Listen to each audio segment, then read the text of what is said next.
The rich man was dying. As he lay on his deathbed, his family gathered around him. His wife, his kids, all of them were there except for one. He had a best friend named Jim who was more like a brother to him than a friend. But Jim was absent. "Where's Jim?" the old man asked, his voice weak but clear. His family looked at each other. They knew very well why Jim wasn't there. The old man's son, Robert, stepped forward. "He doesn't want to come, Dad. You know how angry he is about you disowned him?" The old man frowned. Was this how his last memory of Jim would be? Betrayal? It hurt more than any stab wound ever had, but it hadn't always been this way. Jim and the rich man had met in their early 20s. Back then, they were just two ordinary guys trying to make it in the world. Together, they built a business that became a multi-million-dollar empire. And when fortune smiled upon them, they decided to invest in real estate. That's where the trouble started. One day, the rich man found out Jim was seeing his wife Lisa behind his back. It wasn't some innocent fling either. The two of them were actively having an affair. Rage boiled inside the rich man, but he knew getting angry wouldn't solve anything. So he kept his cool and confronted Jim. "Are you having an affair with my wife?" he asked, his voice betraying nothing. Jim panicked. He tried to deny it, but the rich man cut him off. "Don't lie to me, Jim. I know about your affair with Lisa. It's over, both of you." And just like that, Jim lost not only his best friend, but also his source of income. As expected, Lisa took the side of her lover. She left the rich man, taking half of everything they owned.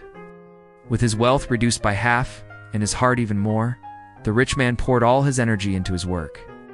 He threw himself into expanding the business, pouring all his grief and anger into it, and success was the result. Meanwhile, Jim wasn't doing so well. Without his friend's money, he was struggling to keep his head above water.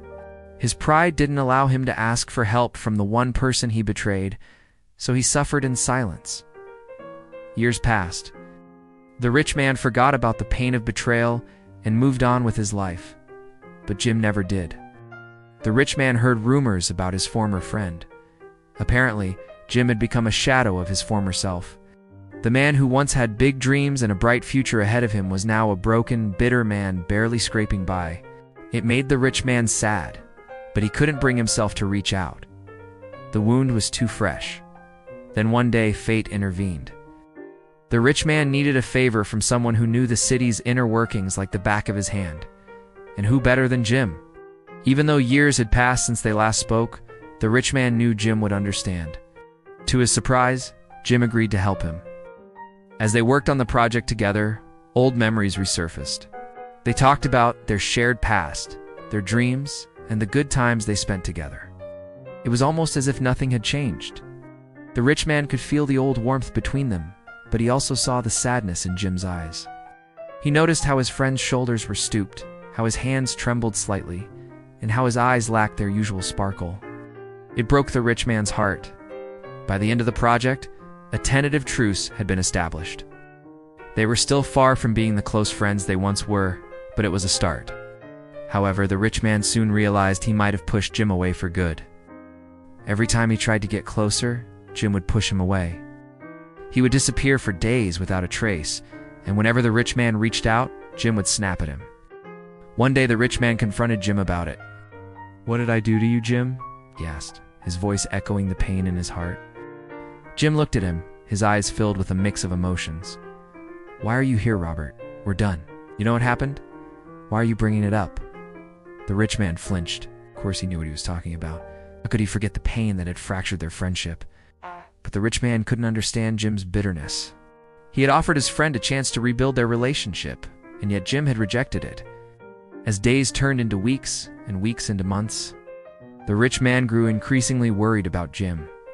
He knew his friend was struggling, but he couldn't bring himself to offer help. Their friendship had been shattered, and Jim seemed determined to keep it that way. Still, the rich man couldn't shake off the feeling that something was wrong. Then one cold evening, the truth finally came out. The rich man was at home when the phone rang. On the other end was the police. They told him they had found Jim dead in his apartment. Apparently, Jim had been dead for several days, and the smell had alerted the neighbors. The rich man felt a wave of shock and sadness wash over him. As he stood by Jim's grave, the weight of his actions hit him. He realized that his decision to cut Jim out of his life had led to this. If he had been there for Jim, maybe things could have been different. Maybe Jim wouldn't have died alone, bitter and full of regret. The rich man's heart ached with remorse.